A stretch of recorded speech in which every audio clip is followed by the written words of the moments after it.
High, আমি Priyanka's cooking passion চ্যানেলে আপনাদের সবাইকে স্বাগত।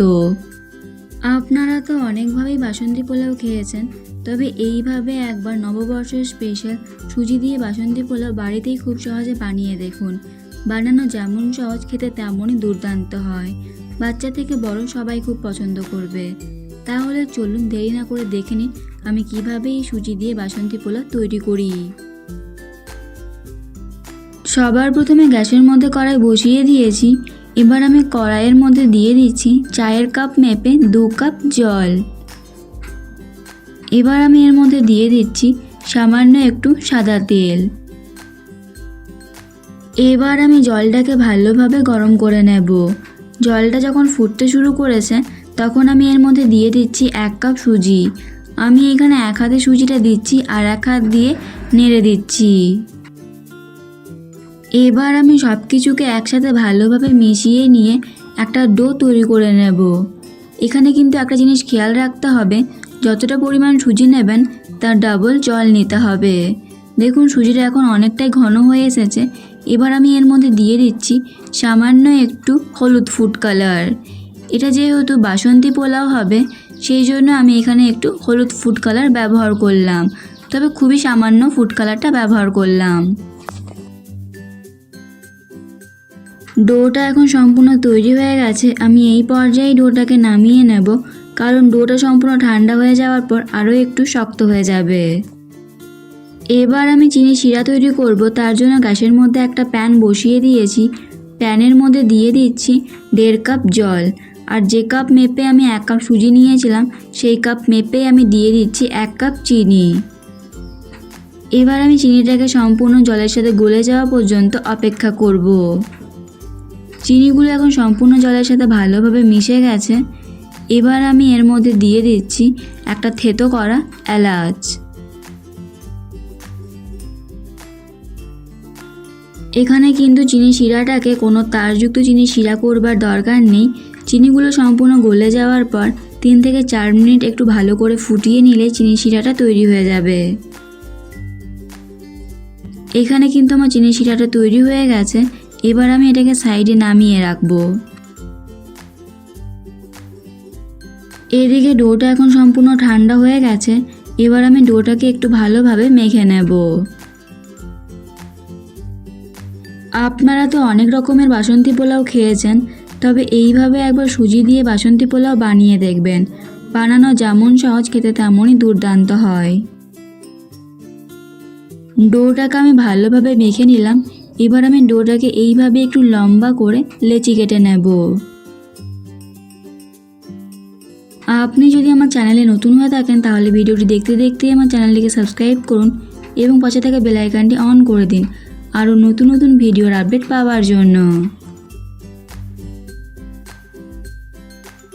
এখানে আমার ডোটা থেকে 3টে লেচি হয়েছে। লেচিগুলোকে কিন্তু আমি মিডিয়াম সাইজের তৈরি করে নিয়েছি। এখানে আমি তেল গরম হতে বসিয়ে দিয়েছি। এবার আমি এর মধ্যে দিয়ে দিচ্ছি 1 মুঠো মতন চীনাবাদাম। এবার আমি বাদামগুলোকে একটু নাড়াচাড়া করে ভেজে নেব। আপনারা এখানে নিজেদের পছন্দ অনুযায়ী যে কোনো ড্রাই ফ্রুট দিতে পারেন। এবার আমি এর মধ্যে দিয়ে দিচ্ছি 1 মুঠো কিশমিশ। এবার আমি কিশমিশগুলোকেও ভালোভাবে ভেজে নেব।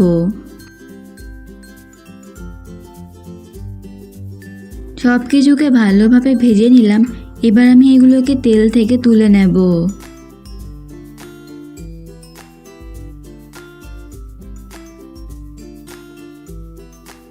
এবার আমি পোলাওগুলোকে তৈরি করে নেব।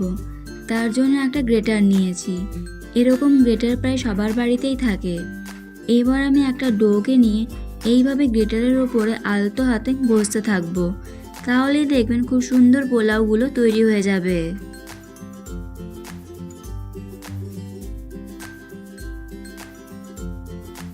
একেবারে কিন্তু খুব বেশি করে পোলাওগুলো ভাজতে যাবেন না, তাহলে কিন্তু পোলাওগুলো ভেঙে যেতে পারে। এইভাবে অল্প অল্প করে পোলাওগুলোকে ভেজে নিতে হবে।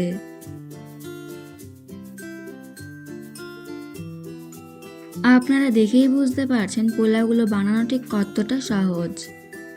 এই পোলাওগুলোকে কিন্তু খুব বেশি লালচে করে ভাজবার দরকার নেই। পোলাওগুলোকে আমি ভালোভাবে ভেজে নিলাম। এবার আমি এই পোলাওগুলোকে তেল ঝরিয়ে তুলে নেব।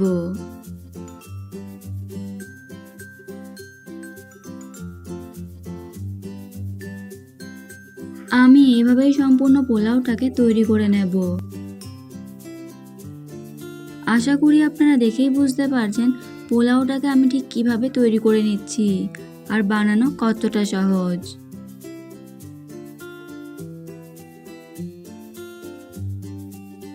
সবগুলো পোলাওকে আমি তৈরি করে নিয়েছি। আপনারা দেখেই বুঝতে পারছেন পোলাওগুলো ঠিক কতটা ঝরঝরে হয়েছে।